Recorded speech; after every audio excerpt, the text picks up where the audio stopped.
de hoy estamos conversando sobre un tema sumamente importante. Guatemala, el país que más basura genera en Centroamérica, según estudios nacionales e internacionales. Nos acompaña la licenciada Magalí Arrecis, experta e investigadora ambiental del INUSAC, Instituto de Problemas Nacionales de la Universidad de San Carlos de Guatemala. Ahora, licenciada Arrecis, hace ya mucho tiempo que venimos hablando sobre este tema. ¿Considera usted que hay soluciones, por ejemplo, a mediano y a corto plazo sobre esta situación? El ministro de Ambiente, por ejemplo, ha demostrado muy buena voluntad, el ingeniero Samuels, en relación a este tema, pero como dicen generalmente y coloquialmente, de buenas intenciones está empedrado el camino al infierno. ¿Hay solución para este problema? Y desde su punto de vista, ¿cuáles serían los primeros pasos a dar? Sí, bueno, yo lo veo a distintos niveles. A un nivel de gobierno central, donde obviamente el Ministerio de Ambiente tiene que presionar a las municipalidades, que ya es un gobierno local, ¿verdad?, para que cumplan con el código municipal, para que también el Ministerio de Salud accione, porque también tiene muchas responsabilidades en este tema.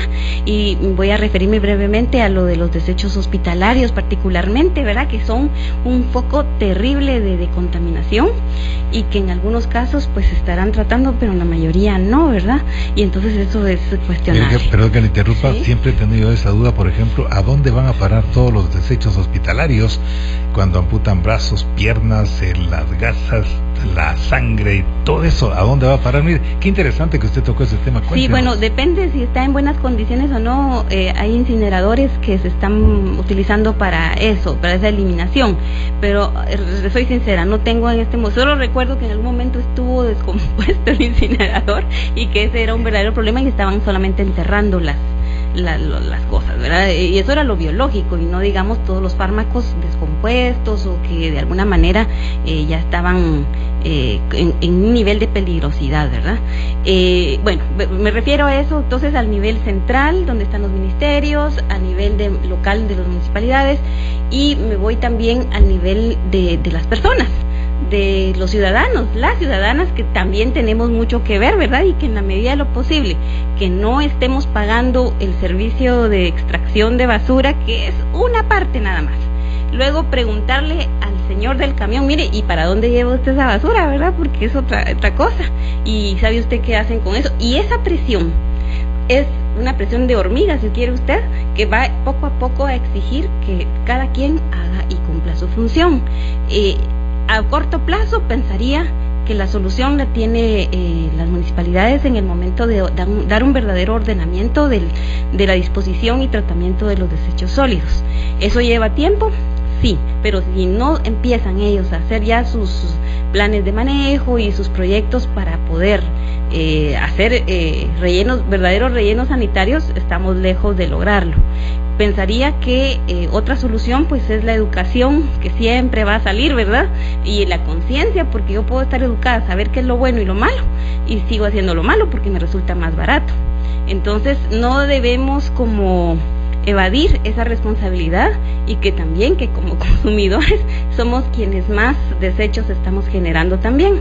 Entonces, de alguna manera, yo no les voy a dar estadísticas de cuánto se produce de desechos sólidos en toneladas, no, eso realmente es importante para las estadísticas y que cada vez van cambiando y depende del lugar, pero fíjese en cuánto está produciendo en su casa, cuántas bolsitas de basura salen, si las estamos o no clasificando, porque el hecho de que estamos revolviendo todavía el vidrio, el papel y la lata, eso perjudica o disminuye las posibilidades de que se haga un verdadero reciclaje en Guatemala.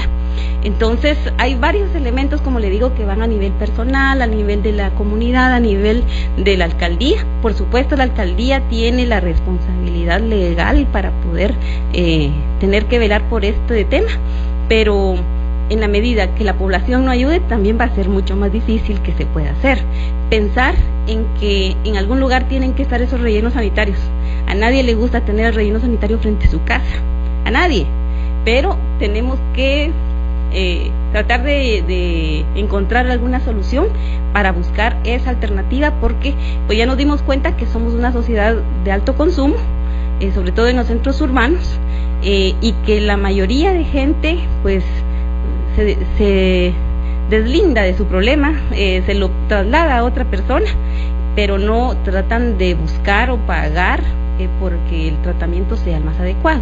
En otros casos yo recuerdo haber estadísticas donde un 30% de la población más o menos quemaban la basura todavía, lo cual tampoco es recomendable, porque al quemar, dependiendo de lo que estemos quemando, sobre todo los plásticos, salen una serie de tóxicos que también es dañino respirarlos, porque son esas partículas que están en suspensión en el aire y que al respirarlas pues nos estamos afectando el sistema respiratorio, que no se va a sentir ya la enfermedad, pero que sí, de repente, entre unos 20 años, cuando estemos más viejitos, pues lo vamos a sentir, ¿verdad? Vamos a ser más propensos a las enfermedades respiratorias. De alguna manera, pensaría que la población tiene, por un lado, la responsabilidad personal, pero también a nivel de comunidad, la responsabilidad de exigirle a las autoridades qué van a hacer con los desechos sólidos. Y que ojalá que para las próximas elecciones, que ya están a la vuelta de la esquina, pues no dejemos que los alcaldes nos vengan a ofrecer de nuevo la cancha de básquet, la calle asfaltada, porque esa no es la solución a los problemas que realmente Guatemala tiene. Y vemos ya, lo que le decía de los diálogos, que en todos lados se está dando el problema de los desechos sólidos y el agua contaminada.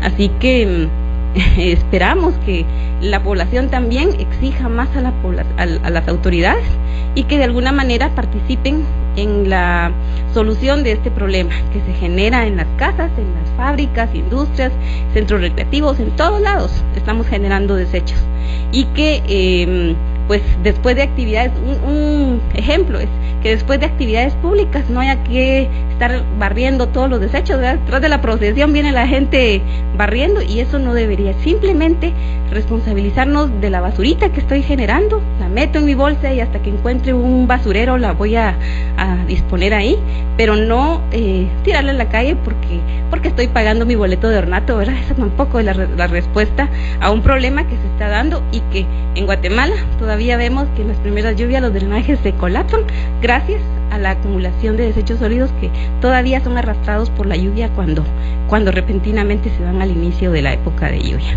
Así que es un reto, pero también no lo dejemos al tiempo, y que las municipalidades, pues ojalá se puedan lucir dentro de poco con respuestas eficientes a este problema tan grande que se sigue dando en Guatemala y que desde los años 50 pues solo se ha ido acumulando. Interesante, y eso que decía usted, ¿por qué nos cuesta tanto a los guatemaltecos, por ejemplo, tener esa conciencia social? Vea usted, ¿cuánto cobra una persona un camión extractor de basura? Entre 50, 60, 70 quetzales. Pero preferimos tal vez ir en francachelas, a cervecear, a conciertos de este y del otro, y gastar más de 200, 300 quetzales, y no le damos importancia, por ejemplo, a pagar 40, 50 quetzales por extracción de basura en un camión de los que hay en toda la zona de la capital, o en los departamentos inclusive. Número 2, el problema que se genera cuando alguien trata de poner orden, por ejemplo. Vea usted lo que sucedió frecuentemente y recientemente en Quetzaltenango, donde la gente tenía otros fines diferentes a lo que era la salud ambiental, y por estar peleando un local para una situación que era ajena a su salud, pues toda la basura fue depositada en las calles, sí, con un enorme riesgo para la población. Sí, yo creo que hay muchos elementos curiosos, diría yo, en la conciencia y educación del y la guatemalteca. Pensaría que es bien curioso, sobre todo se manifiesta cuando cruzan las fronteras patrias. Y ahí usted no ve a los chapines tirando basura en ningún lado, ¿verdad? Entonces es una cosa muy interesante. ¿Cómo es posible que estemos siendo irresponsables con nuestro propio terruño y contaminando el lugar donde estamos? Y esto pues va a traer una serie de complicaciones en que van a venirse en cadena para la población. Estamos esperando que nos pongan más de las multas que ya existen, ¿verdad? Porque dicen, no botar basura, multa 500 quetzales, ¿y qué? Si de todas maneras no hay quien vele o cuide que en esos lugares se tiren los desechos sólidos, ¿verdad?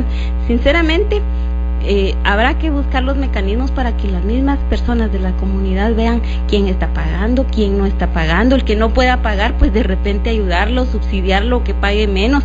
Hay mecanismos, porque yo entiendo que hay personas que todavía apenas están saliendo en niveles de subsistencia muy severos, ¿verdad? Pero entonces buscar los mecanismos para asegurar que estas personas sí se responsabilicen o que paguen con servicio voluntario a la comunidad también, que sería otra forma de pagar la extracción de basura. Entonces, faltaría, como le digo, que las municipalidades realmente busquen un mecanismo eficiente y que se acomode a las condiciones de su comunidad para poder decidir cómo hacer para poder tratar los desechos. Y hace poco, conversando con un estudiante de geología ya de Cobán, me comentaba que lastimosamente la calidad del suelo que hay en donde está el basurero de Cobán es sumamente peligroso porque permite muy fácil que se infiltren todos esos lixiviados, todos esos químicos que ya están activados o que están de alguna manera relacionándose unos con otros y que están generando contaminación al agua que se encuentra en pozos subterráneos. Así es que, y eso se le traslada a otro lugar y es como trasladarle la contaminación que no se ve y que no se siente en agua subterránea hacia otros lugares. ¿Se recuerda usted también que decían, cuando ya vamos llegando a tal comunidad se siente un olor o se ve el basurero porque ya estamos llegando a tal lado? Qué cosa más triste, realmente eso debería de estar ya eliminado y de alguna manera que la población, le vuelvo a decir, le exija a las municipalidades para que se busquen mejores formas de disponer los desechos sólidos. Interesante, y según estudios, las municipalidades a nivel latinoamericano, muchos países no se han dado cuenta de las grandes pérdidas económicas que tiene el no darle buen tratamiento a la basura, porque incluso dicen que si fueran inteligentes los jefes ediles le sacarían provecho a la basura, el provecho económico que tiene, por ejemplo, que son susceptibles a reutilización o a reciclaje, y el botarlos o tirarlos en cualquier sitio impacta negativamente el ambiente, deteriorando la salud pública y haciendo mucho más difícil que cualquier presupuesto alcance para curar enfermedades provocadas precisamente por esa mala política ambiental que se tiene. Sí, es decir, la cuestión de salud es preocupante porque eso va directamente al bolsillo de la persona, de la familia, ¿verdad? El problema de que no se están aprovechando los desechos sólidos para poder reusar, reciclar, eso es un problema a nivel social y que algunas personas sí lo están utilizando. Usted ve ahí que hay todo un sistema, sobre todo en la zona 3, donde está la gente que recolecta cartón, los que recolectan vidrio, las latas. Ahora ya hay a dónde trasladar cierto tipo de desechos. Es realmente un negocio.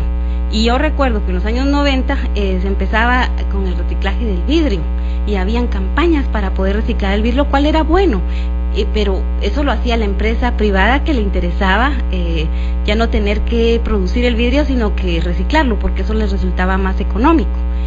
Digamos que ahora, por dicha, ya cierto tipo de plásticos sí se están reutilizando y reciclando, pero ¿qué hacemos con el Duroport? Las bolsas plásticas y otro tipo de desechos que no tienen ningún uso y que son altamente contaminantes y persistentes, tanto en el medio, en el suelo, como en el agua. De alguna manera, estamos perdiendo plata por lo que usted menciona, pero también estamos generando un problema que solucionarlo nos va a resultar mucho más caro. Y los jefes ediles no se han dado cuenta de que es una bomba de tiempo, ¿verdad? Porque tarde o temprano les va a causar un problema tan serio que la misma población se les va a ir encima buscando soluciones que debieron haber planificado con tiempo. Ahora, los desechos sólidos, licenciada Resi, ¿de qué manera afectan o contaminan los mantos acuíferos y los ríos? Bueno, como ya le mencionaba, hay contaminación química, física y biológica. Lo químico, como le decía, puede ser que un desecho sólido como una lata que tiene algún jugo o alguna bebida, tarde o temprano ese líquido va a llegar al suelo, o que al descomponerse, sobre todo los desechos orgánicos, pues se pudren y empiezan a generar una serie de líquidos, les llamamos lixiviados, y que se van filtrando hacia el suelo, o cuando llueve son arrastrados a los ríos, a las aguas superficiales, y de alguna manera están contaminando la calidad del agua que ya conocemos o que quisiéramos tener al 100% limpia. En cuanto a los químicos, van a variar, que van a tener distintos orígenes, que Como le decía, los peores posiblemente son los hospitalarios. Los físicos, yo me voy a referir al Europort, que es un problema que siempre va a estar más de 500 años en degradarse, y que aunque se hagan pequeñas partículas, va a estar flotando en el agua, y ahí vemos grandes islas en los océanos, que no es mentira, eso es cierto.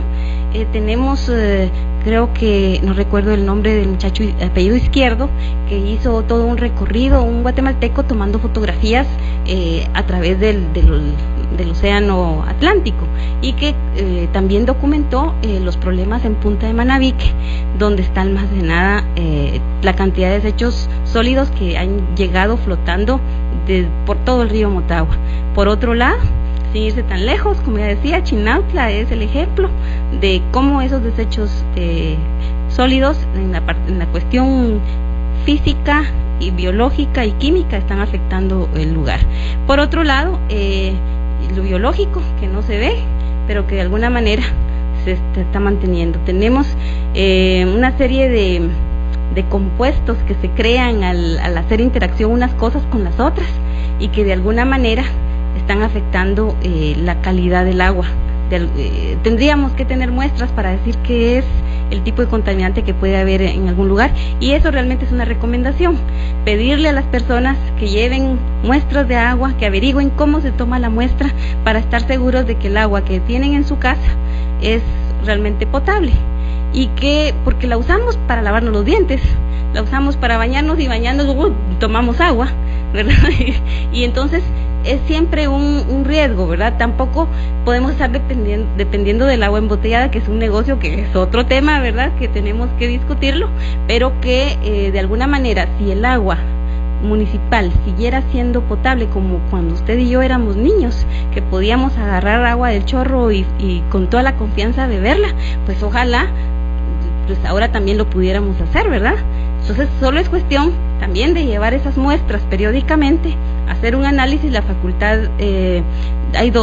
Facultad de Ingeniería y la Facultad de Ciencias Químicas y Farmacia hacen ese tipo de muestreo, de análisis, a un bajo costo. Tengo entendido que también el Ministerio de Salud, y que de alguna manera como población estemos seguros del tipo de agua que tenemos, y si está contaminada, empezar a buscar las fuentes de contaminación con las municipalidades y los comités de vecinos, que deberían de formarse, no solamente para velar por el agua potable, el agua entubada que llega, ¿verdad?, que es lo que generalmente se hace en las comunidades rurales, sino aquí en el área urbana, que hubiera comités de vecinos que velaran porque el saneamiento se esté dando, ver qué calidad de agua tenemos, y asegurar que haya drenajes, que haya plantas de tratamiento, que es otro tema muy serio, ¿verdad? Y recuerdo que hace algunos años el Instituto de Problemas Nacionales hizo un planteamiento para reusar las aguas grises, por ejemplo el agua de la ducha o el agua de la lavadora, que podría almacenarse o podría llevarse hacia las áreas verdes, si es que nuestras casas lo tuvieran, y poder utilizar el agua de otra manera, ya sea para riego, para el inodoro también, o para otro tipo de actividades que no requieren el agua totalmente limpia. Vamos a ir a una pausa y entramos a la parte final del punto de vista de hoy.